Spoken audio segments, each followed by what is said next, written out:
Well, I believe these alterations are genuine feminists that are emerging in this generation.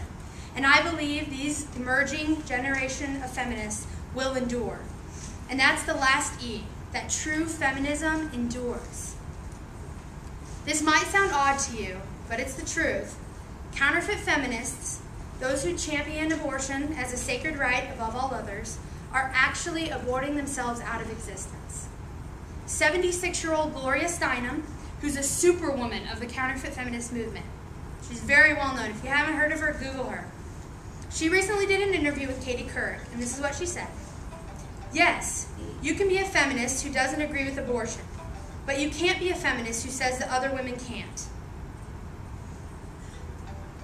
I think that's mine. Sorry.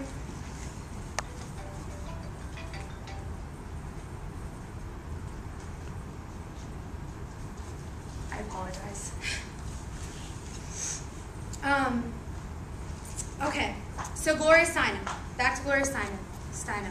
She says, yes, you can be a feminist who doesn't agree with abortion, but you can't be a feminist who says that other people can't have abortions. Well, Gloria Steinem has no children.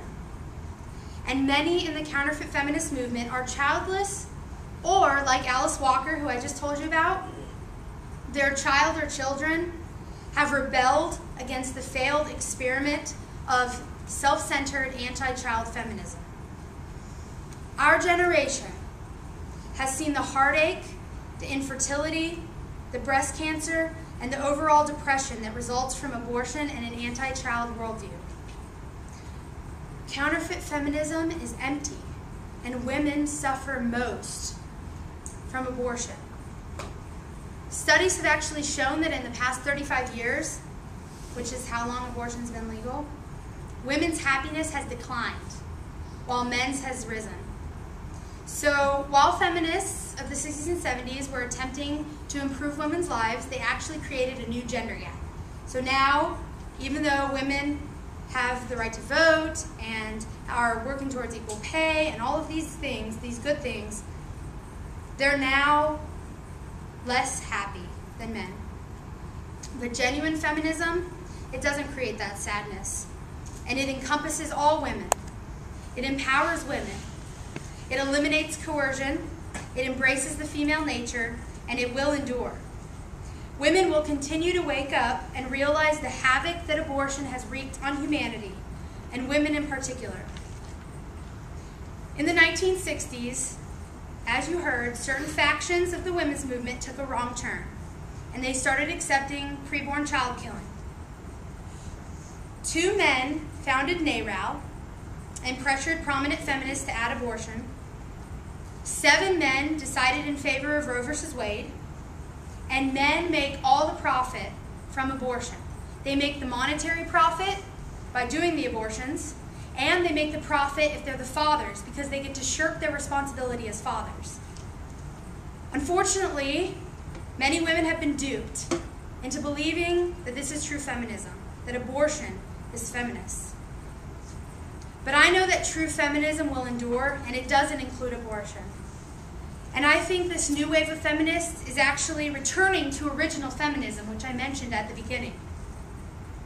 So to show you what I mean, I'm going to read just a few quotes from each of the 3 types of feminists. The feminists of old, the original feminists, the counterfeit feminists, and then genuine feminists of today.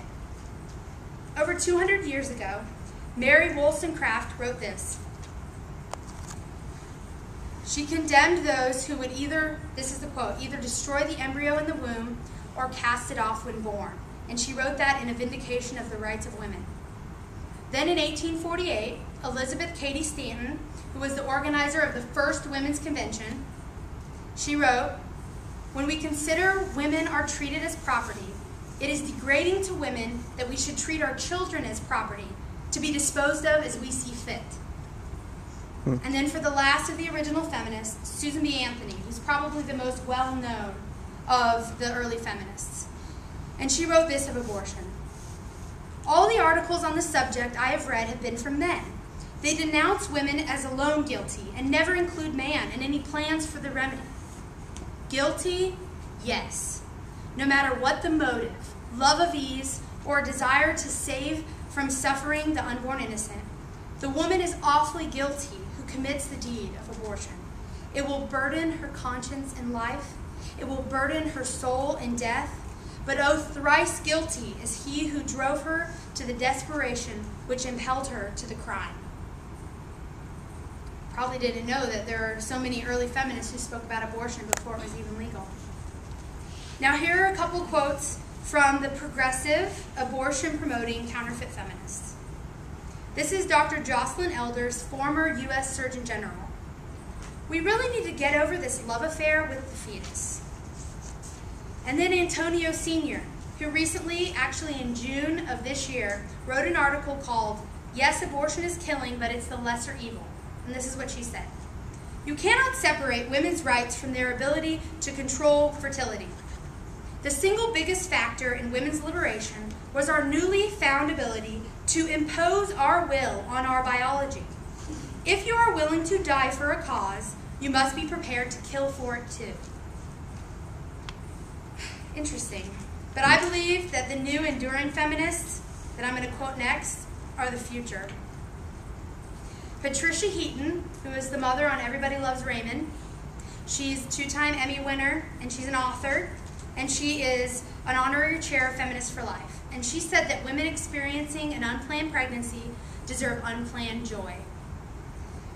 And then Dr. Mildred Jefferson, who on Friday just passed away, and she was the first black woman to graduate from Harvard Medical School.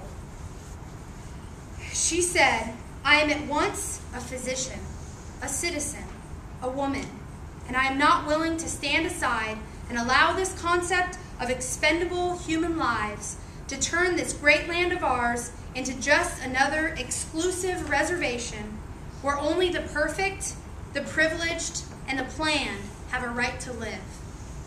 With the obstetrician and mother becoming the worst enemy of the child, and the pediatrician becoming the assassin for the family, the state must be enabled to protect the life of the child, born and unborn." And then the last quote I have from genuine modern feminists is Dolores O'Riordan, the lead vocalist of the Cranberries. She said, "It's not good for women to go through the procedure of abortion and have something living sucked out of their bodies. It belittles women. Even though some women say, 'Oh, I don't mind having one,' every time a woman has an abortion, it crushes her self-esteem smaller and smaller and smaller." So in conclusion, let me just paint a picture of what I mean when I say that an emerging true feminist of the 21st century embodies all of the E's that I mentioned. Amanda was 21 and pregnant. She was terrified and confided in her school's health center, and they sent her straight to Planned Parenthood. When she got there, Planned Parenthood told her that she had a bright future ahead of her, that she was still in school, and that the best option was abortion because she just really couldn't juggle being a single mom in school. But thankfully, Amanda knew better, and she went to a pregnancy help center after that. The pregnancy help center gave her love and life-affirming support and empowered her to choose life. They even found her a scholarship. Now fast forward 10 years. Amanda's 31. She's married to a wonderful man and they have 2 children.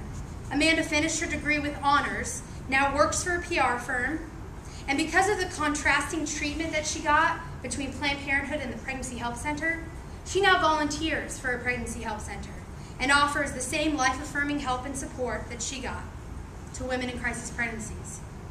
She loves her 2 children, and she hopes to have more.